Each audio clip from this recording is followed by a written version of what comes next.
Hello friends, नमस्कार, जय हिंद। कैसे हैं आप लोग? आपके अपने यूट्यूब चैनल रोजगार विथ ITI में आपका बहुत बहुत स्वागत है।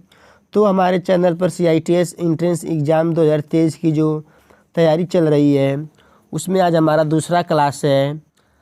और आप लोगों को पता ही होगा, हमने जो 500 क्वेश्चन का जो सीरीज स्टार्ट किया है वह फिटर, टर्नर, मशीनिस्ट तीनों ट्रेडों के लिए काफ़ी उपयोगी है।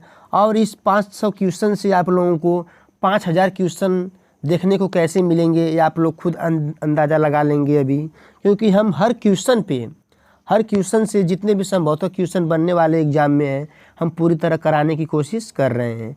बस हमारे साथ एक बार आप जुड़ जाइए और CITS एंट्रेंस एग्ज़ाम 2023 से रिलेटेड किसी भी अपडेट के लिए आप हमारे साथ जुड़ सकते हैं। और हम समय समय पे आप लोगों को आने वाली अपडेट क्या करते रहेंगे, देते रहेंगे, ठीक है। क्योंकि हमने CITS किया है और उसके एक एक प्रोसेस से गुजरा है, तो आप लोगों को जो भी बताएंगे सही बताएंगे और सटीक बताएंगे, ठीक है। आइए आगे बढ़ते हैं अपने पहले क्वेश्चन पे। हमारा पहला क्वेश्चन है, छेद को अंतिम रूप देने और बड़ा करने के लिए किस कटाई औजार का प्रयोग होता है? तो छेद यानी जो छिद्र होता है, जो ड्रिल के द्वारा हम छिद्र करते हैं उसको अंतिम रूप देने और बड़ा करने के लिए। तो देखिए पहला हमारा यहाँ पे दिख रहा है डाई के द्वारा क्या करते हैं, आप लोग नोट भी कर सकते हैं, ध्यान दीजिए। डाई के द्वारा बाहरी चूड़ी काटते हैं, डाई के द्वारा बाहरी चूड़ी। अगला हमारा है टैप, तो टैप के द्वारा हम लोग आंतरिक चूड़ी काटते हैं, टैप के द्वारा आंतरिक चूड़ी। अब देखिए यही रीमर है, रीमर से संभवतः ये क्वेश्चन बनता है आपका। यह क्या करता है, पहले से किए गए होल को क्या करता है, फिनिश करता है। यही बोल रहा है छेद को अंतिम रूप देने और बड़ा करने, यानी अंतिम रूप देने, कोई छिद्र हमारा है उसको फिनिश करना और थोड़ा सी इसकी डाया को क्या करता है, ये बढ़ाता है। यानी हमारा राइट आंसर क्या हो जाएगा, रीमर। आगे आइए, अगला क्वेश्चन हमारा है, अगला क्वेश्चन आप देखिए दिया है, विद्यमान छेद के अंत में वेवलिंग की क्रिया को कहते हैं। वेवलिंग क्या होता है पहले इसको समझिए। ये देखिए मान लीजिए हमारा कोई होल है, ये क्या है, कोई होल है, इसके अंतिम सिरे को क्या करते हैं, थोड़ा सा बेबल कर देते हैं। बेबल करने का उद्देश्य हमारा होता है जो हमारे स्क्रू होते हैं वो आप आसानी से क्या होते हैं, इसमें बैठ जाते हैं, ऊपर नहीं आते हैं, ठीक है। इसमें आसानी से स्क्रू को आसानी स्थान देने के लिए या बैठने के लिए हम लोग बेवलिंग कर देते हैं। तो इस क्रिया को क्या कहते हैं, इस क्रिया को हम लोग काउंटर सिंकिंग कहते हैं। ध्यान दीजिए, इस क्रिया को क्या कहेंगे, काउंटर सिंकिंग। अब हमारा पहला देखिए, इसको भी देख लीजिए, बोरिंग क्या होता है।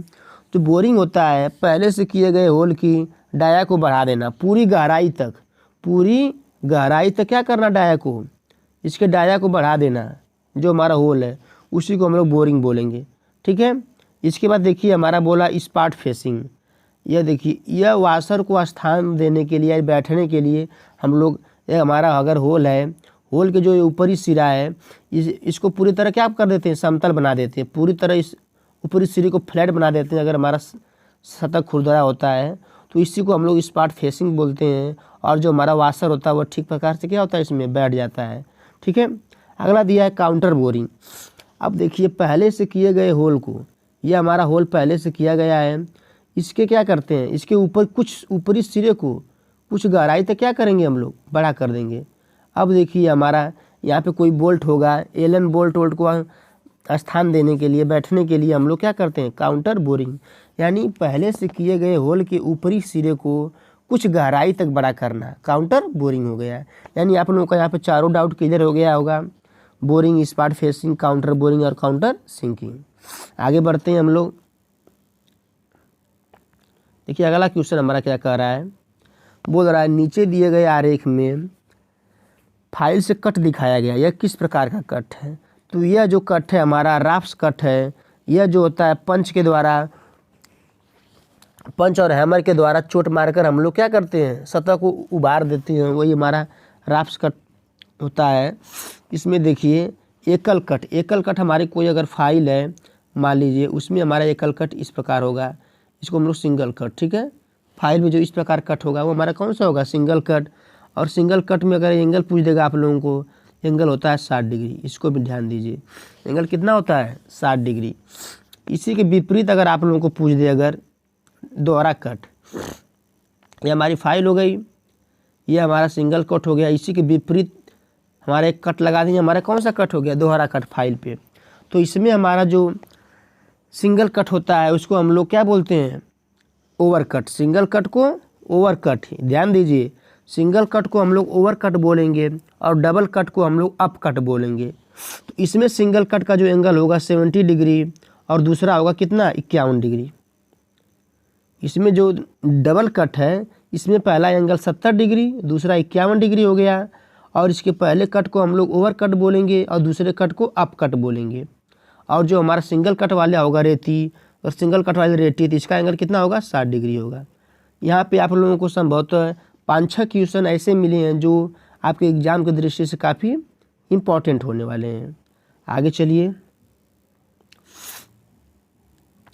यह देखिए दिया गया है हेक्सा ब्लेड में दांत को नीचे दिए गए अनुसार मोड़ते हैं। यह जो हमारी स्टैगर्ड सेटिंग होती है, इसको हम दांतों को सेट करते हैं। यह हमारी सिंगल स्टैगर्ड होता है, डबल स्टैगर्ड होता है। उसके बाद क्या होता है, वेब होता है। वेब वाला भी इसी में आता है, 3 प्रकार का होता है। सिंगल स्टैंडर्ड में क्या करते हैं, एक दाता दाएं, दूसरा दाता बाएं, एक दाता दाएं, दूसरा बाएं, इस प्रकार 5वां दाता सीधा रख देते हैं। और डबल स्टैगर्ड में क्या होता है, 2 दाता दाएं, 2 दाता बाएं और 5वां दाता सीधा रख देते हैं। और वेब वाले में होता है दांतों की सेटिंग हम क्या करते हैं, एक लहर के रूप में करते हैं। दांतों की सेटिंग एक लहर के रूप में, इस प्रकार। तो इस प्रकार हमारा ये क्या है, दांतों का सेट है, ठीक है।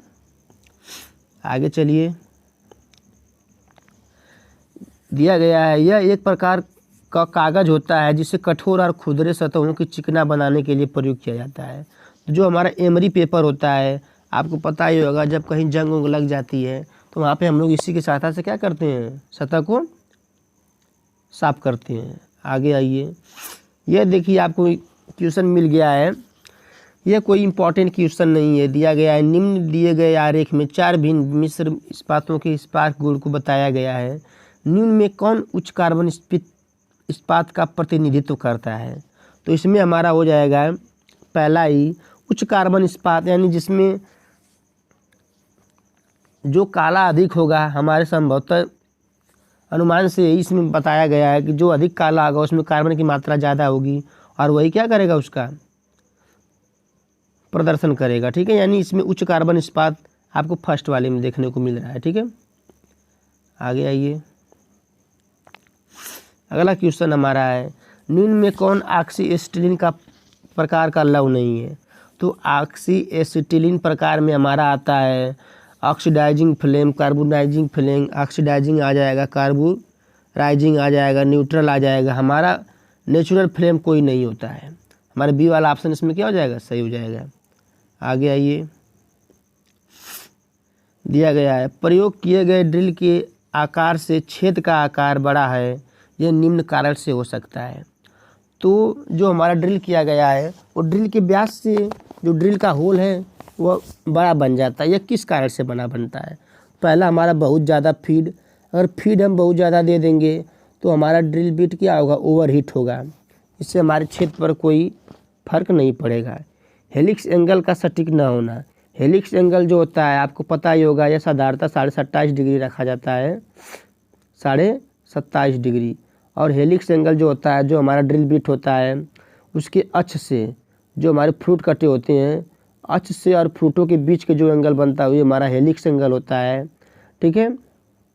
इससे भी कोई इफेक्ट नहीं पड़ेगा। तो लिप क्लियरेंस का सही ना होना, ये देखिए हमारी जो ड्रिल बिट होती है उसका देखिए पॉइंट है, यहीं पे हमारा ये जो लिप है ये हमारा क्या होता है, ये इसी को हम लोग लिप भी बोलते हैं और इसी को कटिंग एज है। ये हमारा लिप भी है, यही कटिंग एज भी है। इससे लिप क्लियरेंस का कोई इफेक्ट नहीं पड़ेगा।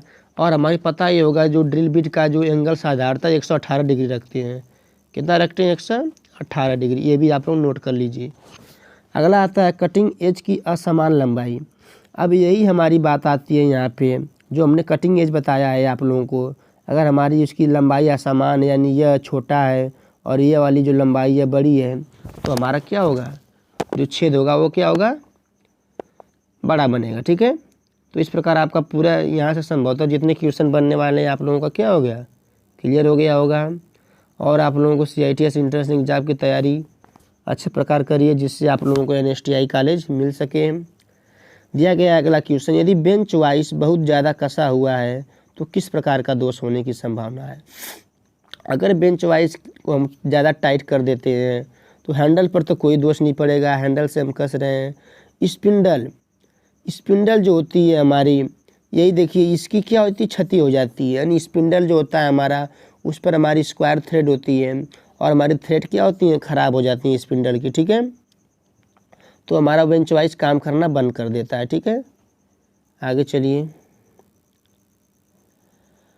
अगला क्वेश्चन हमारा है, इकाइयों की SI मात्रक में कौन आधार इकाई नहीं है। तो केल्विन भी हमारी आधार इकाई है, कैंडेला भी है, उसके बाद हमारा मोल भी आधार इकाई है, जूल हमारी आधार इकाई नहीं है, ठीक है। आगे बढ़िए,